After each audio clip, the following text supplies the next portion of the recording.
شروع کرتا ہوں اللہ کے نام سے جو بڑا مہربان نہایت رحم والا ہے۔ اس دعا کے ساتھ کہ آپ سب پر اللہ کی سلامتی اور رحمت ہو۔ میرا نام زاہد حسین ہے، میری عمر 55 سال ہے۔ میں تقریباً 18 سال کی عمر تک جو ہے وہ شرک کے متعلق کچھ نہ کچھ سمجھ چکا تھا، تو اسی لیے میں نے اس وقت جو ہے اپنا آبائی فرقہ جو بریلویت تھا، بریلوی فرقہ، اس کو میں نے چھوڑ دیا اور پھر میں جو ہے دیوبند میں جو شامل ہو گیا۔ پھر تبلیغی جماعت میں بھی میں نے کچھ ٹائم لگایا، تو توحید کی طرف جو ہے اپنا سفر جو ہے وہ جاری رکھا۔ اس طرح پھر میں اس کے بعد جو ہے اہل حدیث میں بھی شامل ہوا، اور آخر میں جو ہے نا توحیدی جماعت جو تھی اس میں بھی گیا۔ تو یہ سب گروہ اپنے اپنے طور پر شرک سے جو ہے وہ اپنی بیزارگی کا اظہار کرتے ہیں اور لوگوں کو شرک سے روکتے ہیں، مگر ان تینوں گروہوں میں کچھ عرصہ رہنے کے بعد مجھے یہ اندازہ ہوا کہ ان کے ہاں بھی توحید جو ہے وہ اس لیول کی نہیں ہے، جیسا کہ ابوبکر صدیق رضی اللہ تعالیٰ عنہ نے وفات النبی کے موقع پر فرمایا تھا، پھر اگر تم میں سے کوئی شخص محمد صلی اللہ علیہ وسلم کی بندگی کرتا تھا تو وہ جان لے کہ بلا شبہ محمد کو موت آ گئی، اور اگر کوئی اللہ تعالیٰ کی عبادت کرتا ہے تو وہ جان لے کہ اللہ تعالیٰ ہی ہے جو زندہ رہتا ہے، وہ کبھی مرنے والا نہیں۔ تو یوں ابوبکر صدیق رضی اللہ تعالیٰ عنہ کے اس قول کے مطابق محمد صلی اللہ علیہ وسلم زندہ نہ رہے، اور ہمیشہ زندہ اور باقی رہنے والی ذات صرف اللہ تعالیٰ کی ہے۔ لیکن آج ساری امت کا یہ عقیدہ ہے کہ محمد صلی اللہ علیہ وسلم نہ صرف زندہ ہیں بلکہ اگر کوئی ان کے اوپر درود و سلام بھیجے تو وہ اس کو سنتے بھی ہیں اور اس کا جواب بھی دیتے ہیں۔ بعض کے مطابق جو ہے وہ آپ اپنی خبر میں جو ہے وہ زندہ ہیں، اور بعض کے مطابق جو ہے وہ جنت الفردوس میں زندہ ہیں۔ ذرا غور کیجئے کہ اللہ کے رسول کہیں پر بھی زندہ ہوتے تو کیا ابوبکر صدیق رضی اللہ تعالیٰ عنہ اللہ کے زندہ ہونے اور محمد صلی اللہ علیہ وسلم کے زندہ نہ ہونے کا فرق بیان کرتے؟ بات یہ ہے کہ صحابہ تو موت اور میت کا مفہوم اچھی طرح جانتے تھے، لیکن ہمارے اسلاف نے موت اور میت کے مفہوم کو تبدیل کر دیا۔ مثال کے طور پہ اللہ فرماتا ہے سورہ المومنون 23 آیت 15 اور 16، ثم انکم بعد ذالک لمیتون ثم انکم یوم القیامت تبعثون، پھر اس کے بعد بے شک تم ضرور مرنے والے ہو، پھر بے شک روز قیامت تمہیں زندہ کر دیا جائے گا۔ اس آیت میں بالکل واضح طور پر لکھا ہے کہ جو زندگی تم گزار رہے ہو اس کے بعد تم نے مرنا ہے، اور پھر روز قیامت تم نے زندہ ہونا ہے۔ اس میں ایسی کوئی بات نہیں ہے جس سے موت کے بعد کوئی قبر کی زندگی یا برزخ کی زندگی کا کوئی اشارہ تک جو ہے اس میں پایا جاتا ہو۔ لیکن افسوس کہ جس طرح اصحاب سبت نے خدا کی براہ راست نافرمانی سے بچنے کے لیے ایک جگاڑ کرتے ہوئے دریا میں سے نہریں نکال لی تھیں اور سمجھا تھا کہ اس طرح ہم خدا کی نافرمانی سے بچ جائیں گے، اسی طرح انہوں نے بھی اللہ کے اس فرمان کہ تم روز قیامت زندہ کیے جاؤ گے کے خلاف یہ کہہ کر جگاڑی عقیدہ پیدا کر لیا کہ جسمانی طور پر تو لوگ روز قیامت ہی زندہ ہوں گے، لیکن بطور روح وہ جو ہے نا وہ کبھی مرتے نہیں ہیں، وہ ہمیشہ زندہ رہتے ہیں۔ تو اس طرح انہوں نے موت کی حالت میں بھی انسان کو زندہ مانا ہوا ہے، اور یہ نظریہ 100% شیطان کی تخلیق ہے، 100%، کیونکہ اس نظریے کو اپنانے کے بعد شرک کا وہ دروازہ جو اللہ تعالیٰ نے اس آیت سے اور بلکہ اس طرح کی اور آیات سے بند کیا تھا، اسے انہوں نے دوبارہ کھول دیا۔ اور شرک اگر آج دنیا میں کہیں بھی موجود ہے تو اس کی سب سے بڑی وجہ یہی ہے کہ لوگ اس غیبی ہستی کو، جسے یہ لوگ انسانی روح کہتے ہیں، موت کے بعد بھی زندہ مانتے ہیں۔ اس تصوراتی غیبی ہستی کو تخلیق کرنے میں شیطان نے جو ہماری اپنوں سے محبت ہوتی ہے نا، اس محبت کا جو ہے فائدہ اٹھایا، کیونکہ ہم اس محبت کی وجہ سے ہی پسند کرتے ہیں کہ ہمارا کوئی ہم سے ہمیشہ کے لیے نہ بچھڑ جائے، اور اسی لیے جب ہم اپنے کسی عزیز کی میت کی خبر سنتے ہیں تو بہت دیر تک یقین ہی نہیں آتا کہ ہمارا پیارا ہم سے جو ہے وہ جدا ہو گیا ہے۔ تو انسان کی اس کمزوری کا شیطان نے یہ فائدہ اٹھایا کہ اس نے انہیں تسلی دی کہ تمہارا عزیز مارا نہیں ہے، وہ تو زندہ ہے۔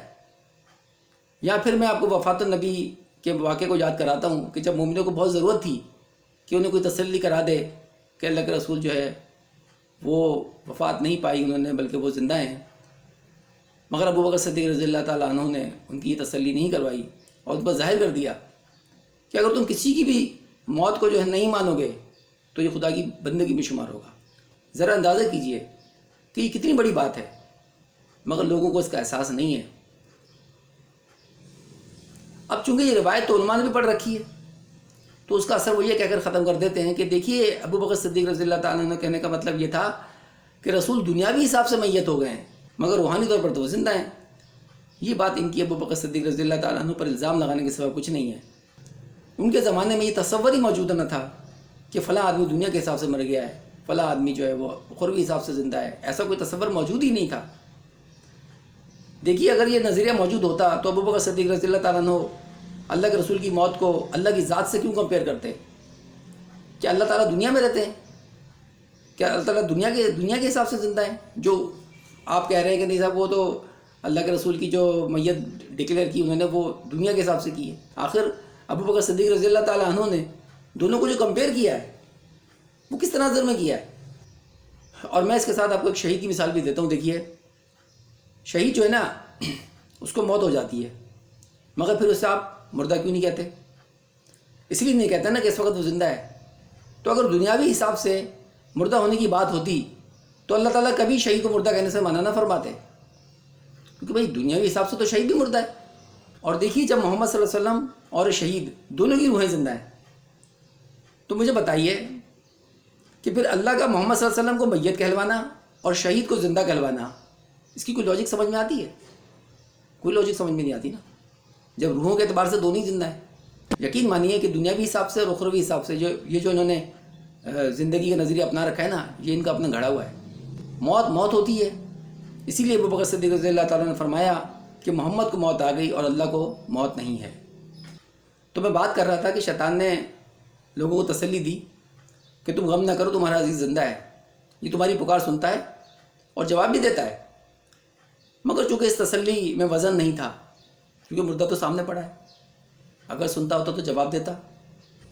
پھر شیطان نے انہیں یہ تسلی دی کہ تم بات کو سمجھو، میں جو بات کر رہا ہوں نا اس سے مراد جسم نہیں ہے، اس جسم کے اندر ایک روح بھی ہوتی ہے. وہ روح جو ہے وہ نہیں مرتی، لہذا تمہارا عزیز جو ہے وہ بظاہر تمہیں مردہ نظر آ رہا ہے مگر وہ زندہ ہے، بلکہ وہ تو پہلے سے زیادہ جو ہے نا اس کی جو صلاحیتیں تھیں وہ پہلے سے زیادہ بڑھ گئی ہیں. اگر کچھ خاص وظیفے کیے جائیں تو یہ روح جو ہے یہ تو ملنے ملانے بھی آ جاتی ہے لوگوں سے. پھر اس نظریوں کو مفاد پرستوں نے ہاتھوں ہاتھ لیا اور انہوں نے اپنے کھانے پینے کا راستہ بھی نکال لیا اور انہی کے ہاتھوں یہ زیادہ مشہور ہوا ہے.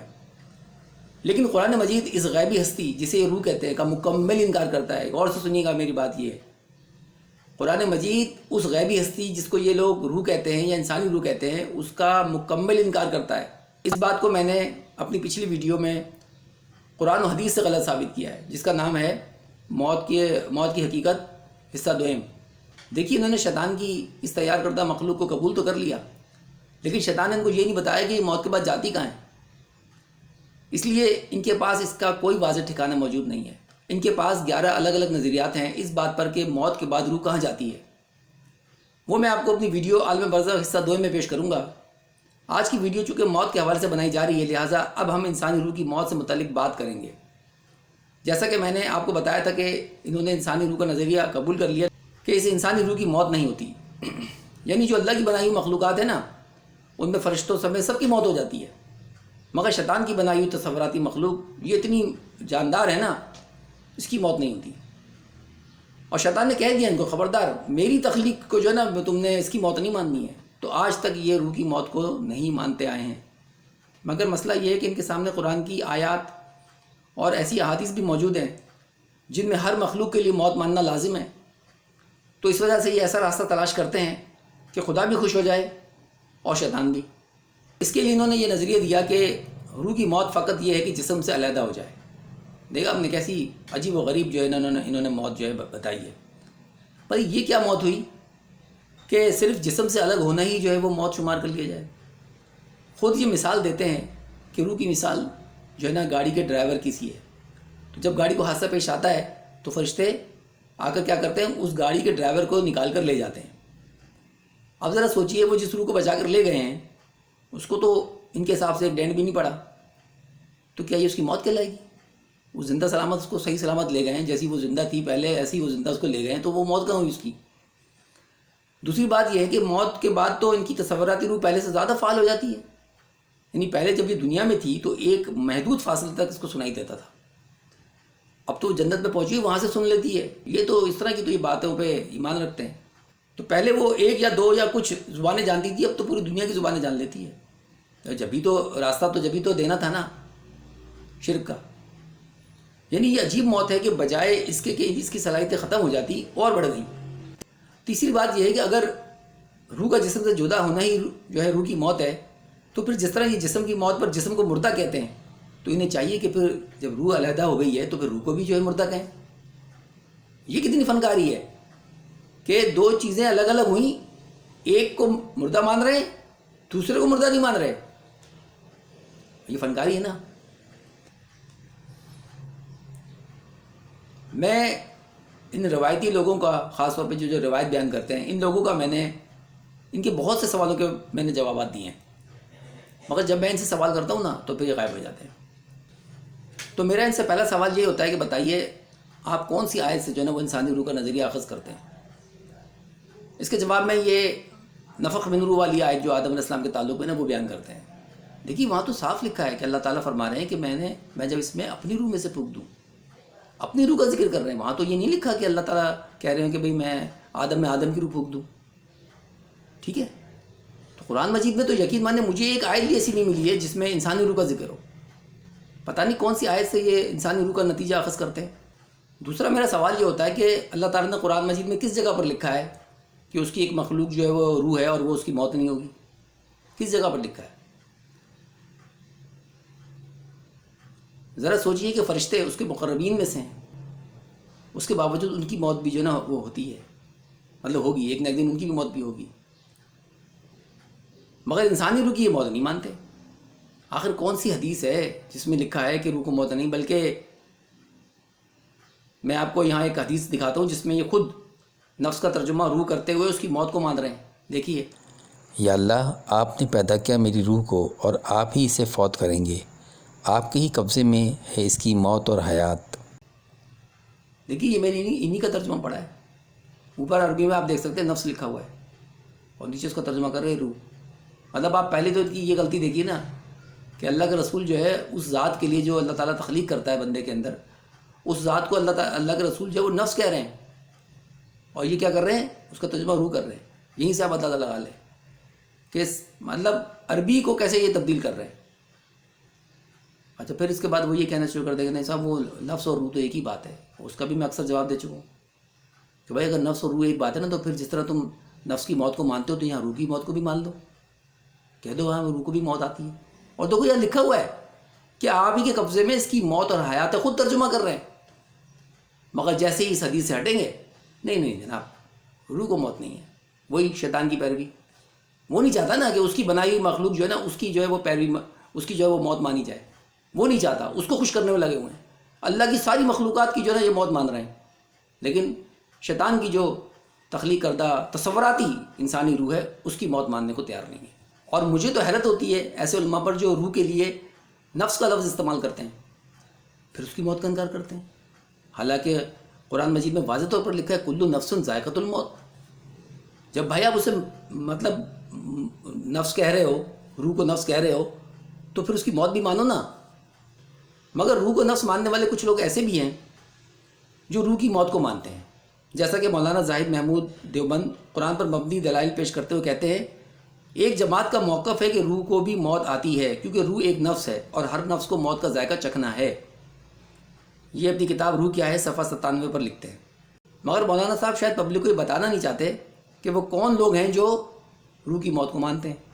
بہرحال وہ کوئی بھی ہوں, جو دلائل انہوں نے قرآن سے پیش کیے ہیں وہ میں آپ کے سامنے رکھتا ہوں. کل من علیہ فان ویبقى وجہ ربک ذو الجلال والاکرام. جو کوئی یہاں پر ہے سب نے فنا ہونا ہے اور صرف تیرے رب کی جلیل و کریم ذات ہی باقی رہنے والی ہے. یہ سورہ رحمان کی 2 آیات ہیں جو واضح کر رہی ہیں کہ ہر ایک کے لیے فنا ہے اور صرف اللہ کی ذات ہی باقی رہنے والی ہے. حیرت ہے کہ اس آیت کے ہوتے ہوئے لوگ کیسے کہہ سکتے ہیں کہ روح کی موت نہیں. مگر افسوس کہ مولانا زاہد محمود قاسمی صاحب اسی صفحے پر مطلب آخر میں لکھتے ہیں کہ موت تو صرف بدن کو آتی ہے, روح پر موت طاری نہیں ہوتی. روح تو باقی رہنے کے لیے پیدا کی گئی ہے. آپ دیکھیے کھلا آیت کا انکار ہے. اچھا ویسے تو یہ علماء چونکہ اس بات پر قائل ہیں کہ روح کو موت نہیں ہے، لیکن چونکہ یہ جھوٹ پر کھڑے ہیں لہٰذا ان کو ایک کنفیوژن کا بھی جو ہے نا سامنا کرنا پڑتا ہے کہ جیسے عبدالرحمن کیلانی اہل حدیث پہلے تو یہ فرماتے ہیں کہ جو روح پیدا ہو چکی ہے اس پر موت نہیں آئے گی، اپنی کتاب میں صفحہ 20 پر لکھتے ہیں، مگر آگے جا کر لکھتے ہیں روح اللہ کی مخلوق ہے، حادث ہے، قدیم نہیں، چونکہ روح مخلوق ہے لہٰذا کسی نہ کسی وقت فنا سے دوچار بھی ہوگی۔ اب بتائیے آپ فیصلہ ہی نہیں کر پا رہے ہیں، کبھی کہہ رہے ہیں موت نہیں ہوگی اس کی اور کبھی کہہ رہے ہیں کبھی نہ کبھی تو ہوگی۔ اچھا کبھی نہ کبھی ہوگی، وہ بتا بھی نہیں رہے کہ کب ہوگی، وہ ایک موقع بھی انہوں نے بیان نہیں کیا۔ میں نے پوری کتاب پڑھی ہے، کسی جگہ بیان نہیں کیا کہ وہ موت کب ہوگی۔ اسی طرح کی ایک کنفیوژن قاری خلیل الرحمن صاحب دیکھیے وہ بھی فرماتے ہیں، وہ کہتے ہیں کہ اس مسئلے پر بھی علماء کے 2 اقوال ہیں، بعض کے نزدیک روحیں مرتی ہیں اور بعض کے نزدیک نہیں، اللہ کی ذات کے علاوہ ہر شے فنا ہونے والی ہے، البتہ اس فنا کی کیفیت کو ہم نہیں جانتے۔ ممکن ہے جسم سے جدا ہونا ہی فنا ہو، ممکن ہے، یعنی آپ دیکھیے کہ روح پر کتابیں لکھ ماری ان لوگوں نے، مگر ابھی وہی ممکن ہے، شاید ایسا ہو، شاید ویسا ہو، کوئی کنفرم بات نہیں ان کے پاس، کیونکہ انہوں نے تو اصل میں یہ نظریہ دینا نا کہ شیطان بھی خوش رہے اور اللہ کو بھی راضی رکھے۔ اللہ کہہ رہا ہے کہ ہر چیز کو فنا ہے تو ہم یہ کہیں گے یہاں فنا تو ہے، مگر اب چونکہ شیطان کہہ رہا ہے کہ نہیں ایسی موت نہیں ماننی جیسے تم مطلب فرشتوں کی موت مان لیتے ہو، جیسے تم جنات کی موت مان لیتے ہو، جیسے تم جو ہے جسم کی موت مان لیتے ہو، جانوروں کی موت مان لیتے ہو، ایسی موت نہیں تم نے ماننی ہے، صحیح ہے نا؟ تو کوئی ڈرامے بازی وہ جو کر لو، تو یہ ڈرامے بازی کر لیتے ہیں، وہ علیحدہ ہو جاتی ہے نا، وہ موت ہے، یہ ڈرامے بازی ہے۔ موت جناب کہتے ہیں اس کو، خود لکھتے ہیں اپنی کتابوں میں، موت اس کو کہتے ہیں جہاں پر حس جو ہے نا محسوس کرنے کی صلاحیت ختم ہو جائے۔ قاری خلیل الرحمن صاحب اپنی کتاب پہلا زینہ صفحہ 91 پر فرماتے ہیں، اس لیے کہ دیکھنے، سننے، بولنے، چھونے، حرکت کرنے اور سمجھنے کی جو صلاحیتیں ہم نے زندگی میں دے رکھی تھیں وہ مرنے کے بعد ہم نے سلب کر لی ہیں، اور یہ سب کچھ چھن جانے کا دوسرا نام موت ہے۔ یہ خود انہوں نے اپنی کتابوں میں لکھا ہوا ہے، اس کے باوجود وہی اپنا جو ہے نا وہی راگ لاپتے رہتے ہیں۔ میں نے اپنی پچھلی ویڈیو اور اس ویڈیو ان تینوں کا ملا کر دورانیہ اگر دیکھے تو 50 منٹ سے زیادہ نہیں ہے، تو اس میں نے موت اور مردے اور انسانی روح کی موت سے متعلق مکمل جو میں دلائل پیش کر سکتا تھا وہ میں نے کیے۔ اس کے باوجود اگر کسی کو کوئی سوال ہو تو وہ میرے فیس بک گروپ زاہد جانب حق کو جوائن کر کے معلوم کر سکتا ہے۔ اگلی ویڈیو تک کے لیے آپ سے اجازت چاہوں گا، اس دعا کے ساتھ کہ اللہ ہمیں قرآن سمجھنے اور اس پر عمل کرنے کی توفیق عطا فرمائے۔